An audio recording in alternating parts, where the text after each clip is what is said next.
This is a science mission on par with Apollo missions, Space Shuttle, International Space Station, and Hubble missions. For nearly 2 decades, thousands of people around the world, many spending their entire careers, built the James Webb Space Telescope. And it all comes down to this.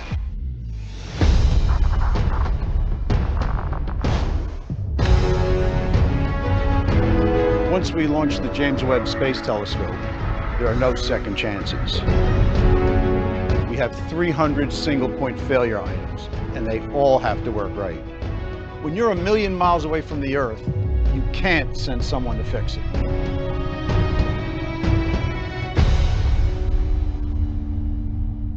We've never put a telescope this large in space. We want to see distant parts of the universe humans have never seen before. Looking back in time, almost 14 billion years, to see the first galaxies that formed after the Big Bang. And we want to search for the building blocks of life in the atmospheres of planets orbiting distant stars. To unfold the history of the universe, we must first unfold this telescope. This is the largest primary mirror, the largest sun shield, and the most powerful space telescope ever built. And yet, this large telescope needs to fit inside a 5.4-meter diameter rocket fairing. That's the largest fairing size available on any rocket, and it's the fairing size on our ride to space. The Ariane 5, provided by the European Space Agency, is one of the world's most powerful rockets. To cheat the fairing size limit, we built Webb to fold, like origami, to fit inside the rocket fairing. And this brings us to our most challenging part of this mission, unfolding it in space. 10, 5, 4. Think of what you're doing. You're taking this extraordinarily delicate, precise, state-of-the-art scientific instrument, you're slapping it on a rocket, and for the next 8 minutes, the explosion from that rocket is following you into outer space. Vibrating with you, shaking you. Everything that goes into outer space has to live through this environment and work once it gets there without having someone come to fix it.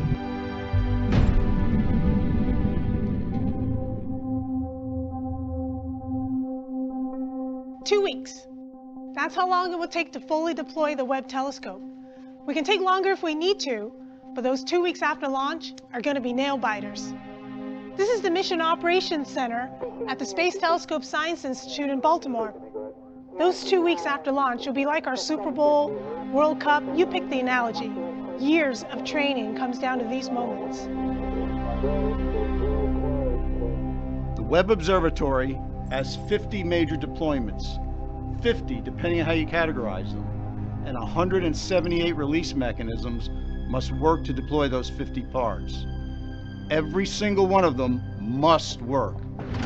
Unfolding Webb is hands down the most complicated spacecraft activity we've ever done. Then again, nothing about Webb is easy. We've never done any of this before. There's nothing simple about sending anything into space. You can't do it without taking risks.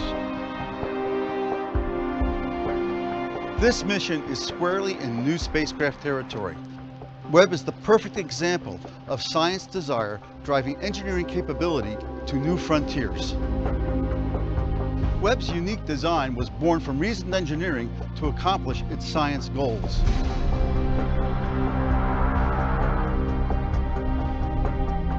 Here's the plan. Shortly after launch, we unfold Webb's solar panel for power and our Huygens antenna for communication. About 12 hours later, we have an important engine firing that sends Webb on the proper course towards its orbital destination, about 1,000,000 miles away. That's where Webb will do its science. Webb will be moving so fast, it passes the moon's orbit in 1.5 days, half the time it took Apollo astronauts to reach lunar orbit. First, we lower the sunshield pallet, then raise Webb's primary mirror and instruments away from the sunshield.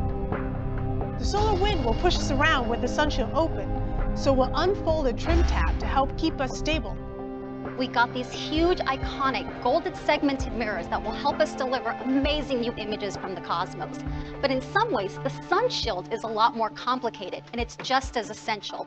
Without it, nothing works. Here we've got 5 sun shield layers, or approximately 8,900 square feet, almost the size of 3 tennis courts, a very thin Kapton material, about 1 to 2/1000ths of an inch thick. Making them go where you want them to go in 0G is extremely challenging. The sun shield shades the telescope from the heat of the sun, earth, and moon. The concept is simple, but there is nothing simple about the design or operation, especially when you get to space. Webb's sun shield assembly includes 140 release mechanisms, approximately 70 hinge assemblies, 8 deployment motors, bearings, springs, gears, about 400 pulleys, and 90 cables totaling 1,312 feet. All this just to keep the sun shield under control as it unfolds. First, we release these special restraints that protect the sun shield during launch. They roll out of the way, but not all the way until we are ready to deploy a side. Next, we release a set of covers over the core region. Now comes the critical point. All 107 sun shield release mechanisms need to fire on cue. 107. They free the 5 sun shield layers, allowing them to extend as the mid-booms deploy.